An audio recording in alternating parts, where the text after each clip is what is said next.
Seguindo as vosas recomendacións, unha amiga me decía, oye, mira, este tema da renda básica é moi interesante, porque non te pos en contacto con alguén que nos poda explicar de que se trata o tema da renda básica e ademais, pois como sabedes, agora hai un pouco escándalo porque se empeza neste momento no que estamos vivindo ca pandemia, co confinamento, empezase a escoitar falar da renda básica universal e dende a extrema dereita pois parece que hai como uns ataques moito pois moi furibundos ata o punto de chamarlle paguita, ¿no? La paguita. Entonces, nada, me puse en contacto pois cos colectivos cidadáns pola renda básica universal e me dixeron, fala aquí con Rodri Gil Cedillo, que é un dos membros pois destes colectivos.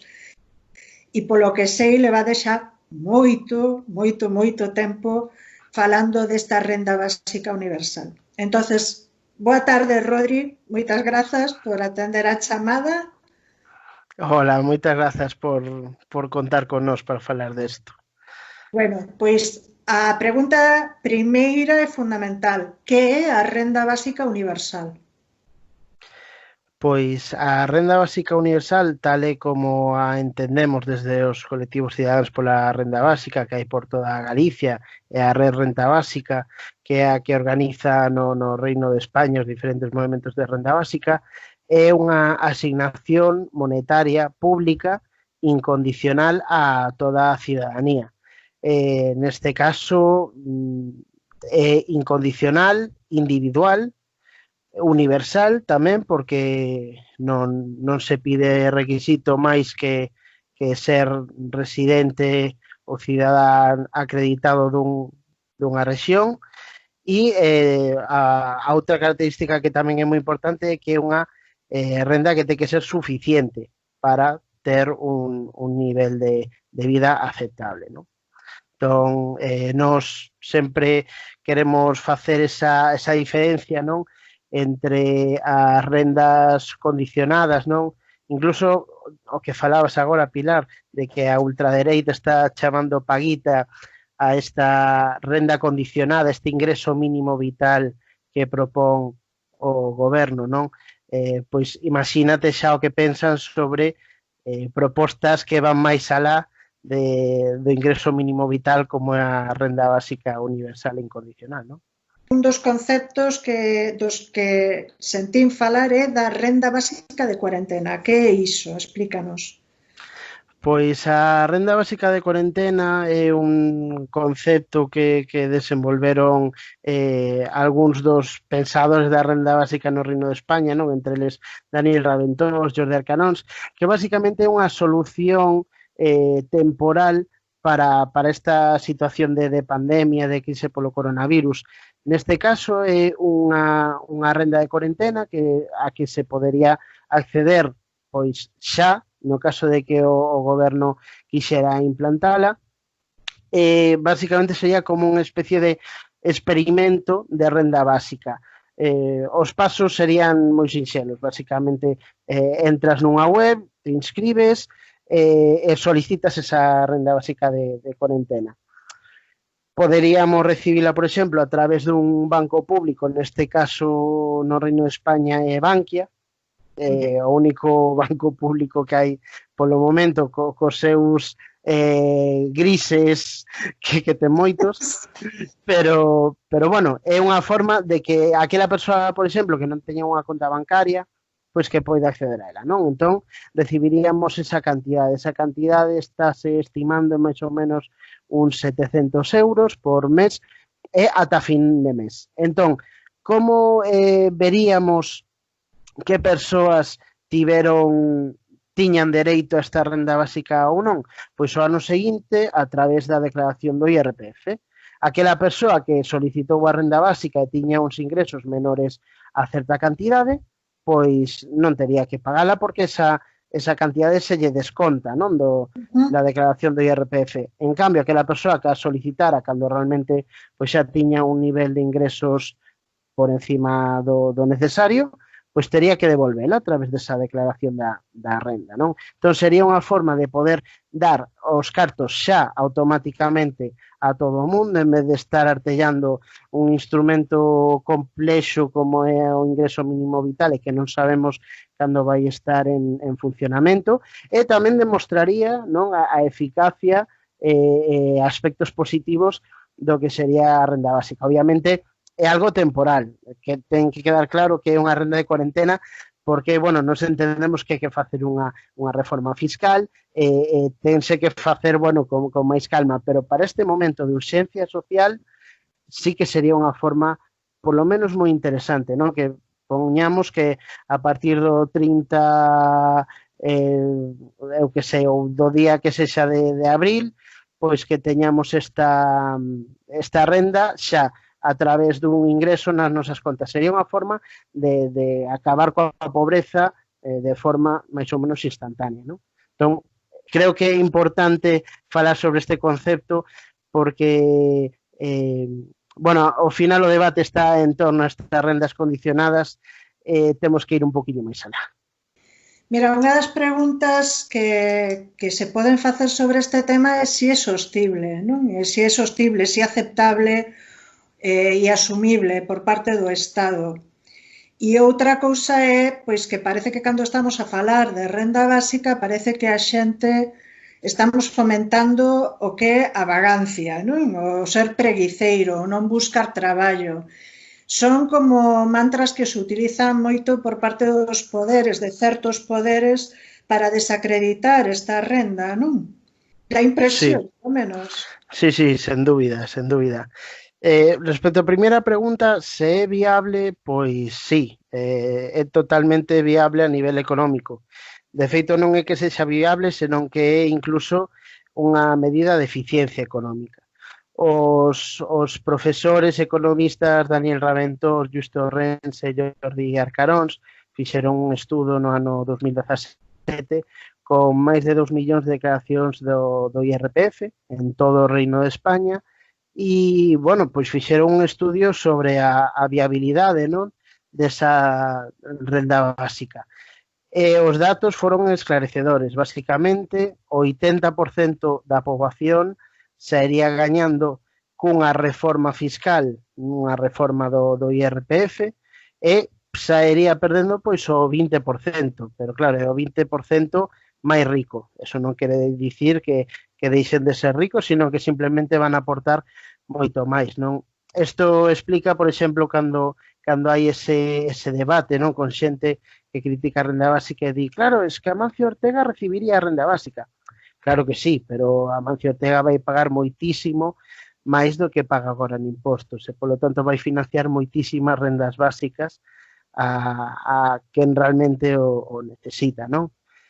Entón, ese estudo, bueno, tedes publicado como un libro e hai moitísimos artigos nos que falan deste estudio. De feito, agora están Jordi Arcaróns, penso, está facendo un estudo que vai un poquinho máis alá, incluso que poñendo máis impostos e facendo unha reforma fiscal só o 10% máis rico tamén seríamos gañando. E hai que pensar que este estudo que fixeron só tocaba o IRPF. Foi, nese aspecto, moi conservador. Non tocaba partidas dos orzamentos que a priori unha persoa progresista querería cambiar, como podería ser a asignación a Iglesia, pois, por exemplo, o exército, bueno, un montón de cousas que se tamén metemos man aí, podemos sacar un montón de cartos, non? Entón, os cartos están, o que pasa é que están mal repartidos. Entón, o que temos que facer é precisamente esa reforma fiscal para que os cartos caigan de arriba para baixo, que é o que non está pasando. Despois, a segunda pregunta que facía sobre pois ese mito, non, de que unha renda básica pois a xente non querería traballar, serían máis preguiceiros e preguiceiras. Bueno, realmente iso fala moito, non, da idea que ten esa xente que critica a renda básica sobre a condición humana, non? Hai un estudo que se fixo hai un tempo, unha enquisa, non? E lle preguntaban, era a nivel europeo, e preguntabanlle a xente se cunha renda básica deixarían de traballar. Unha amplia maioría dicía que non deixaría de traballar, que capaz pois buscaría outro traballo ou emprendería ou faría outras cousas. Pero a maioría dicía que non. En cambio, cando lles preguntaban se pensaban que o resto ia deixar de traballar, contestaban que sí, que o resto ia deixar de traballar, non? Entón, pois é curioso, realmente é un mito que non ten ningún tipo de sustento nin a nivel filosófico, nin social, o sea, non hai ningún estudo que demostre isto, por lo tanto, pois bueno, penso que a xente cando ten a liberdade garantida, non? A existencia material garantida, non deixa de traballar, senón que traballa en cousas que realmente aporta moitísimo máis á sociedade, non? Tamén unha forma de recoñecer os teus traballos que agora mesmo non se recoñece. Mira, esta pandemia, dende logo, cambia cousas, non? E cambia conceptos e nos está facendo, nos está obrigando a facer unha reflexión sobre moitísimas cousas, sobre os paraísos fiscales, eses cartos que perdimos que non se sabe onde están e que nunca parece que se van recuperar, non? De todos estes casos de corrupción, por exemplo, que todos eses cartos que se estiveron pues, corrompendo, todos eses fondos públicos que tamén están en mans de non se sabe quen, tamén poderían servir pois, para mellorar a sanidade pública, os servizos públicos. Pero tampouco, o sea, tamén o que a xente vexo que está entendendo precisamente con esta idea de que vamos ter que enfrentar unha crise económica son índices de pobreza que normalmente non se falan dos índices de pobreza e de que vamos ter que darlle un pulo á sociedade, non? E cales son as prioridades na sociedade. Como pensas ti, Rodri, que nos vai afectar isto e como se pode xestionar o que pasos se deben dar a partir de agora? Pois, bueno, realmente penso que os pasos que se están a dar por parte do goberno respecto a, por exemplo, a garantir a existencia material da xente, non? A dar unha renda xa, pois, bueno, realmente podería ser moitísimo máis ambicioso, non? Por qué? Porque estamos falando de que ao ingreso mínimo vital o que é unha renda condicionada, hai que superar unha serie de trámites burocráticos para poder acceder a ela, hai que cumprir uns requisitos e iso ao final o que vai ser é unha réplica dos problemas que xa vemos noutras rendas condicionadas, no caso galego a Risga, non?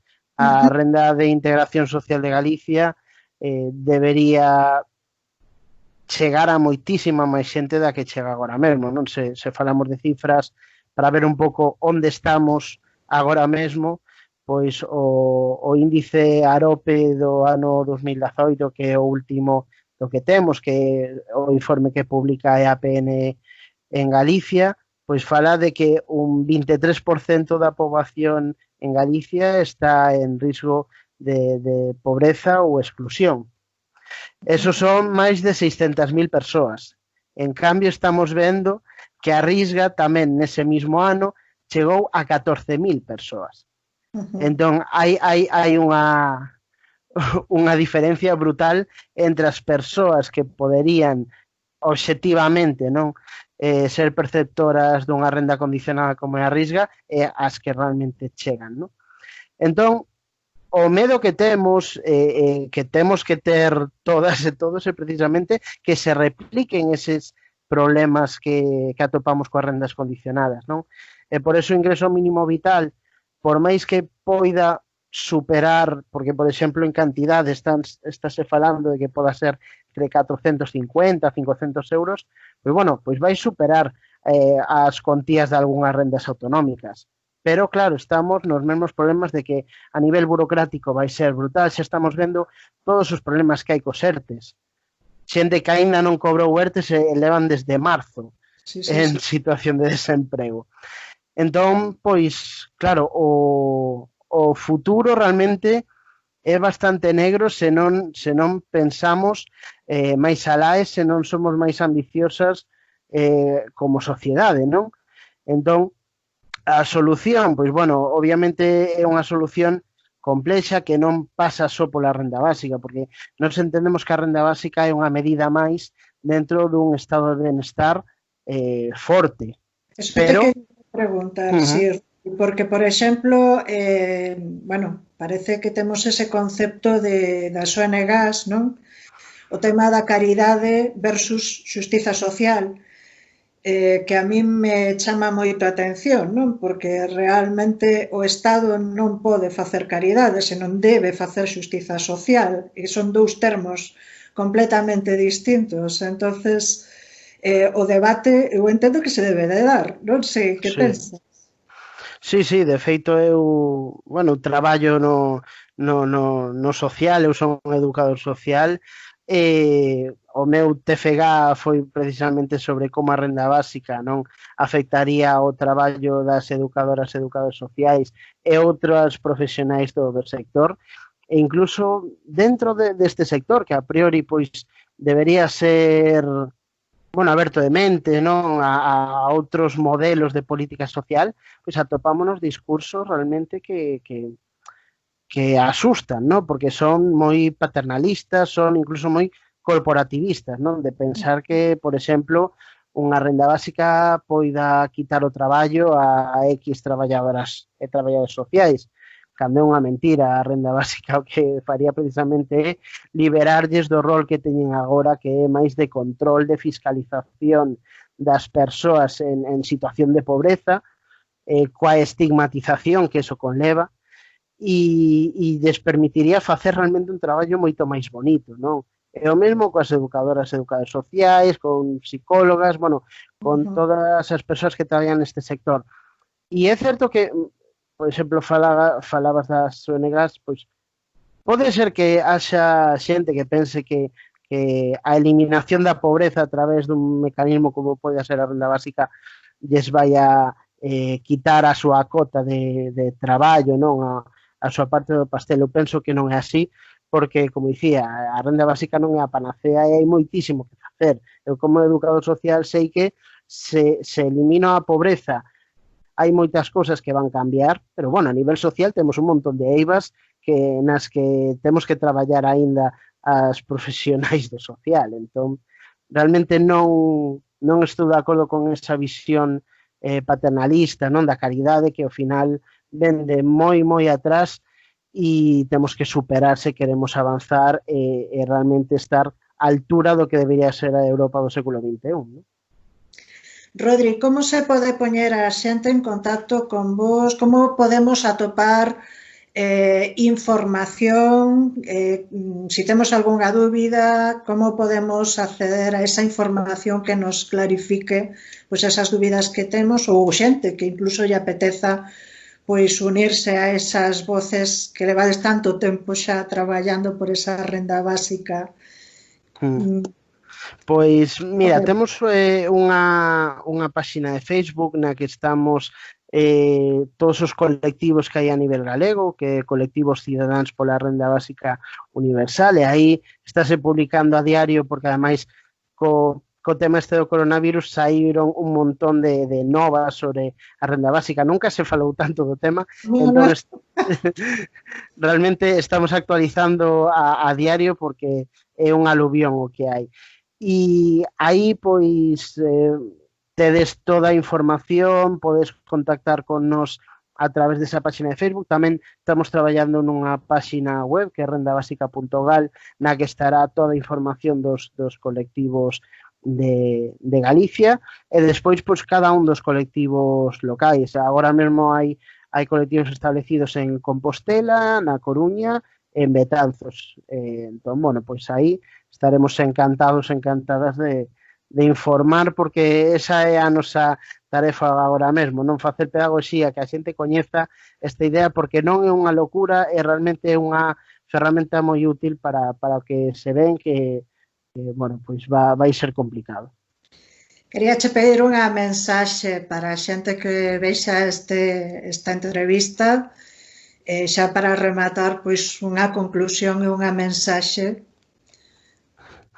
Bueno, pois, sobre todo, apelar á solidariedade do pobo galego, porque, obviamente, nestes momentos amosamos a nosa mellor cara, o sea, realmente comezaron a aflorar grupos de apoio mutuo, un montón de organizacións estiveron facendo un traballo a verdade que é moi importante para axudar a aquelas persoas que máis están a sufrir esta crise.